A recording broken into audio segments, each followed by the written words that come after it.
সবচেয়ে বড় ব্যাপার হচ্ছে যে সবার শেষে কথা বলার জন্য যখন আমাকে দাঁড়াতে হয় তখন আসলে বলার কিছু থাকে না, তারপরেও কিছু বলি। আমি ঝুলকাতে বলেছি যে আমরা সত্যিই সৌভাগ্যবান। কেন? যিনি ওই যে আমাদের আপা বলেছেন যে থিঙ্কিং আউটসাইড দ্য বক্স। যখন যাদের জন্য কেউ চিন্তা করে না, আমাদের মাননীয় প্রধানমন্ত্রী শুধু তার জন্যই চিন্তা করে। আপনারা দেখেন যে 1996 সালে যখন আমরা নৌকা মার্কেট ভোট দিয়ে বাংলাদেশ আওয়ামী লীগ সরকার তৈরি করেছিলাম, তখন 97 সালে আমাদের মাননীয় প্রধানমন্ত্রী আমাদের বৃদ্ধ নানা নানি দাদা দাদি, আমাদের বিধবা এবং স্বামী নিগৃহীত বোনদের জন্য চিন্তা করে উনি কিন্তু ভাতার ব্যবস্থা করেছে একটাই কারণে, যদি আমরা ক্ষমতায় আসি। আপনারা দেখেন যে 71 থেকে 75 সালের পরে 96 সালের আগে আওয়ামী লীগ সরকার ক্ষমতায় ছিল না, তখন যাদের কথা কেউ চিন্তা করতো না, কেউ চিন্তা করতো না, কিন্তু যখন আমাদের সরকার ক্ষমতায় এসেছে তখন মাননীয় প্রধানমন্ত্রী আপনাদের এই উপহারটা পাঠিয়েছে। আসলে আমরা যারা আমাদের সমাজের মুরব্বী আছেন, আমরা অনেকেই মনে করি আমাদের সমাজে যে মুরব্বীরা হচ্ছে একটা বোঝা। আমাদের পরিবার মনে করে যখন আমাদের বোন বিধবা হয়ে যায় তার একটা বোঝা, স্বামী যখন নিগৃহীত হয়ে যায় তখন মনে করে বোঝা। আমার সহধর্মিনী এবং আমার মা সুন্দর একটা কথা বলে, কথাটা হচ্ছে যে যেই পরিবারে মুরব্বী নাই সেই পরিবারে বরকত নাই, পরিবারে শিশু নাই সেই পরিবার নাই। মাইকেল কি হয়েছে? যেই পরিবারে শিশু নাই সেই পরিবারে আনন্দ।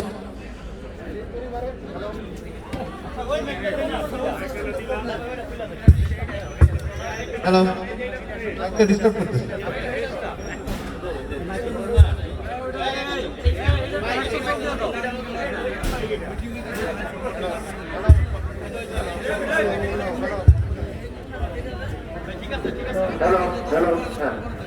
যেই পরিবারে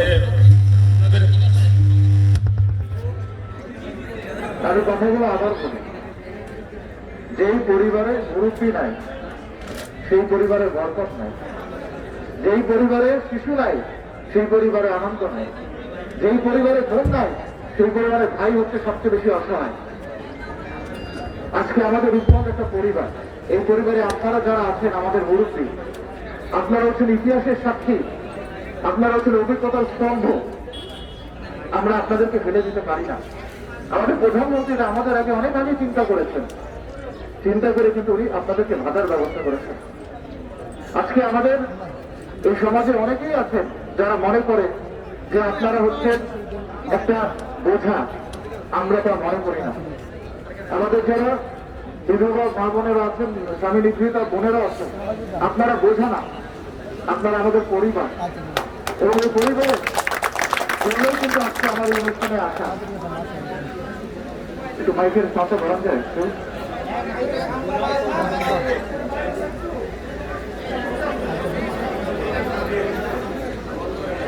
হ্যালো, তো আমি আসলে কথাগুলো বলার চেষ্টা করছি যে আজকে আমি আপনাদেরকে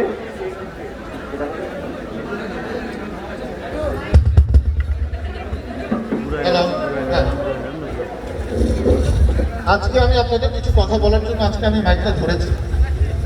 আপনারা অনেকক্ষণ ধরে বসে আছেন আপনাদের এই ভাতার জন্য। আমাদের নীলাপা বলেছে, আমি কাঞ্চনে এসে আমি বলতে চাই আসলে এটা ভালোবাসা, এটা ভাতা না, এটা আপনাদের স্বীকৃতি, আপনাদের সম্মান, আপনাদের অধিকার, আপনাদের ভক্তি, এটা দেওয়ার জন্য কিন্তু আমরা এসেছি। কেউ কিন্তু মনে করবেন না যে এখানে এটা ভাতা হচ্ছে, এটা আপনাদের করুণা না। আমরা আপনাদেরকে ভালোবাসি, আমরা আপনাদের পরিবারের একজন অংশ হিসেবে আপনাদের পাশে দাঁড়ানোর জন্য আমরা এসেছি।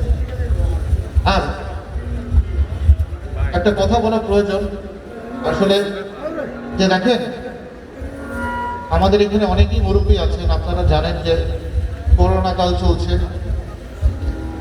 আমার কিছু প্রিয় ব্যক্তিবর্গ আমাকে চলে যাচ্ছে।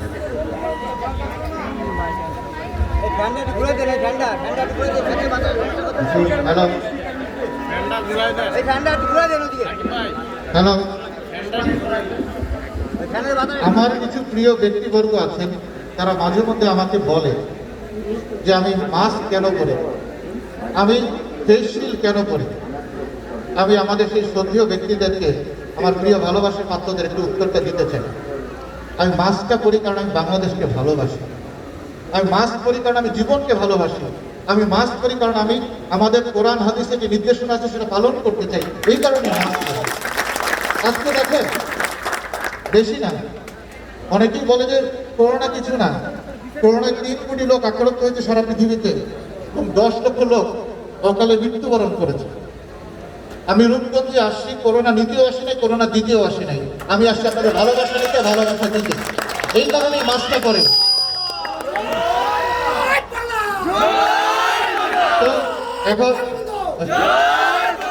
আসলে অনেকেই অনেক ধরনের কথা বলে, আমি মাস্কটা করি কারণ আমি বললাম না প্রথমে বাংলাদেশকে ভালোবাসি। কিভাবে ভালোবাসি দেখেন আপনি, পৃথিবীতে যেই দেশে মাস্ক পরেছে সেই দেশের অর্থনীতি সচল হয়েছে।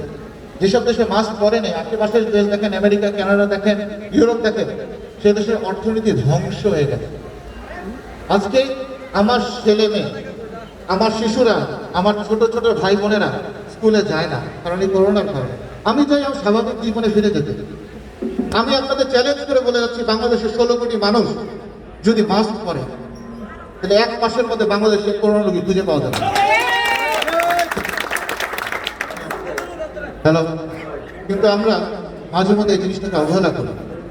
আজকে আমাদের যারা মুরব্বী আছেন, আমরা মনে করি যে তারা মাস্ক কেন করবে, মাস্ক করবে কারণ বাংলাদেশ চলতে হবে, বাংলাদেশ এগিয়ে যেতে হবে। আমি মাস্ক করি কারণ আমি বাংলাদেশ আইনকে ভালোবাসি। আজকে আমাদের যে আইনটা হয়েছে, এটা কি আমাদের জন্য আইন না? আইন তো অন্য কারোর জন্য না। এই কারণেই আমি মাস্কটা করি। যাই হোক, আরেকটা জিনিস আমি বলার জন্য আপনাদের কাছে মাইকটা ধরেছি, সেটা হচ্ছে যে আমার ছেলে আজকে সকালবেলা আমাকে জিজ্ঞেস করতেছে যে বাবা তুমি কোথায় যাচ্ছ, রূপগঞ্জে কেন যাচ্ছ, করোনা আছে। তখন আমার ছেলের বয়স বেশি না, 11 বছর। আমি তখন, সে আমাকে বলতেছে কেন যাচ্ছ, আমি বলছি কারণ তোমার দাদা ভাই যেতে বলেছে এবং আমি রূপগঞ্জের মানুষকে ভালোবাসি। তো তখন আমার ছেলে আমাকে প্রশ্ন করলো, বাবা ভালোবাসা কি? আজকে সকালবেলার কথা বলছি। আমি বলছি ভালোবাসা হচ্ছে এমন একটা জিনিস যেটা যখন পাও,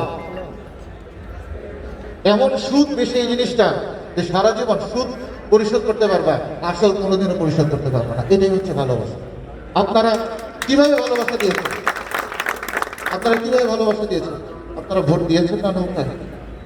এই যে ভালোবাসা, এই যে ঋণ, এই যে আমি দৌড়াই চলে আসি করোনার মধ্যে সবকিছু ফেলে, কারণ আমি জানি যে আমি শুধু এই সুদ দেওয়ার চেষ্টা করতেছি, আসলটা কোনোদিন আপনাদের ফেরত দিতে পারবো না। এই কারণে আমি আসি।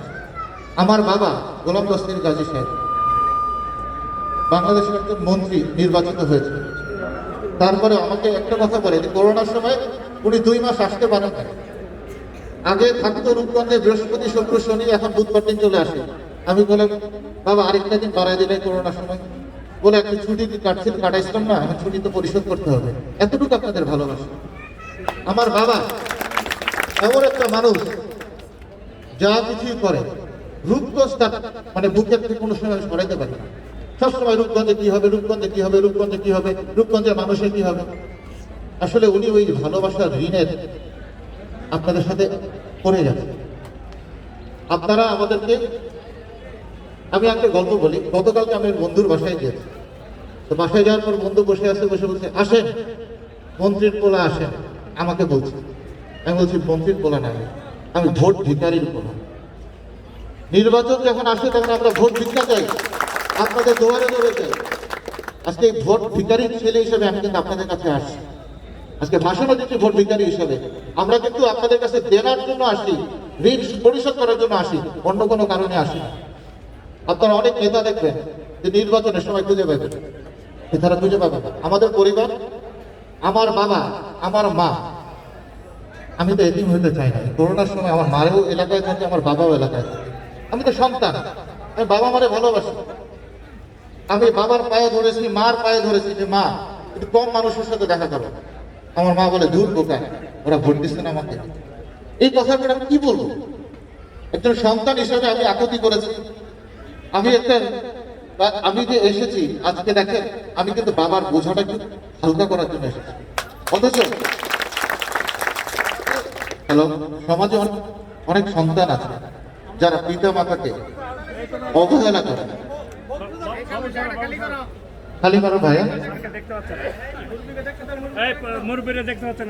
সমাজে অনেকেই আছেন যারা মনে করে যে আমাদের যারা মুরব্বী আছে, যারা আমাদের বোনরা আছে, দেখেন আজকে আমি ঝুলতে বলেছিলাম যে আপনারা কেন আমাদের কাছে স্পেশাল।